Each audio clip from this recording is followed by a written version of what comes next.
Boy. Well, let's give the final score first.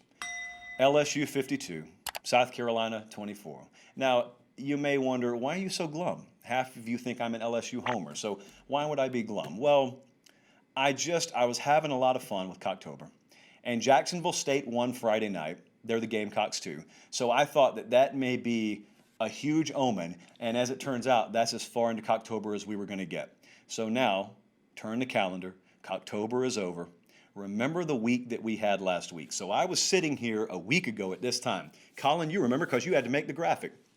We give out our early best bet, which we're going to do later in the show tonight. And we gave out LSU -6. Our numbers loved LSU. We had them winning by double digits. But then as the week goes on, we find out that the injury to Miles Brennan is indeed as serious as some of the rumors suggested it was. So he's not going to start. There were all kind of off-the-field distractions down there. And so I didn't like it. So we backed off of it. I tweeted out that buyback on it. The number was still out there, so you could just equally bet on South Carolina. So we canceled that bet, which, as it turns out, probably not the best move in the world, but we still had a great week, so it's not too big a burr under my saddle. But I felt like we had a lot of proper reasoning for leaning South Carolina here. And I was just wrong. Let's dive in, shall we?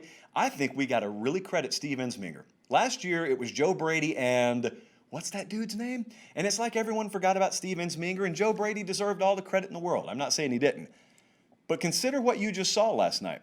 Consider Steve Ensminger having that hand dealt to him where they got TJ Finley, who they had to get ready to go, and he starts, it's true freshman, and he's very raw. You know, I was talking to some of our guys this week, like the completion percentage, even in high school, they weren't crazy about. This is not a deadly accurate guy even coming out of the high school ranks. So he's very raw, but yet they had him ready. And they had him ready, and they handled him beautifully. They didn't put a ton on his plate. The last thing whispered into his ear by Ed Orgeron coming out of the locker room is, "Oh, you're going to have to go win this one for us, TJ." That wasn't what he was told. What they did is they put him in positions to succeed. 53-21 run-to-pass ratio. That's over a 2-to-1 run-to-pass ratio, which circles around to the next point that people were asking, which was, is LSU going to be able to lean on the run game? I mean, they're supposed to be able to. That's LSU football. But were they going to be able to? More on that in just a second. How about the quarterback situation moving forward here? Quarterback situation, you know one of the phrases that I loathe. I loathe this phrase more than I can't stand people asking if you should play your best players on special teams. And that is quarterback controversy. Because for some reason, when you have more than one good quarterback, more than one viable quarterback, it's a controversy. That's people who need to fill a headline space. But as for those of us in the real world, it's a blessing when you have more than one guy you can win with. So Orgeron shut that down pretty quickly. He played whack-a-mole for a second in his post-game press conference, and he said, "Oh, well, maybe there's a controversy for you. Miles Brennan is our starter. Like, you know, in the preseason, we saw him and TJ Finley and Max, like we saw all those guys on the field at the same time, and we made our decision. It's not like we've changed our decision here. When is he going to be back? When's Miles Brennan going to be back? That's the question. Did you notice, going back to this running back point, a lot of people didn't watch this game.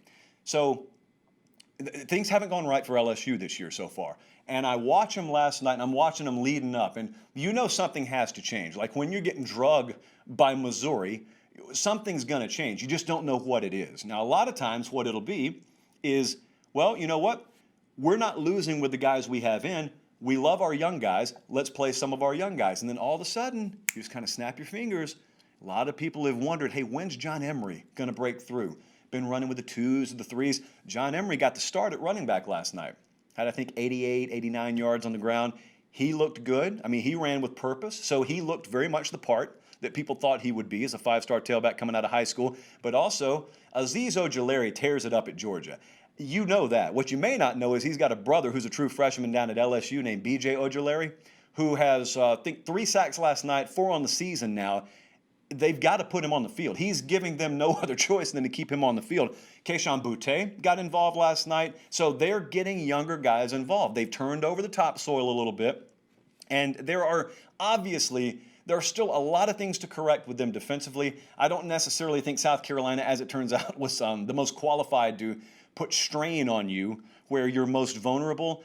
Maybe we see that a little bit more this week. They go on the road to Auburn. We'll see. But, man, as for South Carolina, we got a lot more to talk about with LSU this week. They got a big game at Auburn. But South Carolina, under Will Muschamp, I don't remember very many times where they've been able to string together anything.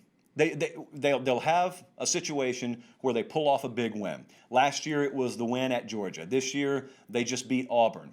And it's like an island. When you go back and look at their season in totality in December, it's like an island instead of a peninsula. You know, you land on a peninsula, you keep walking, there's going to be a lot broader expanse of land.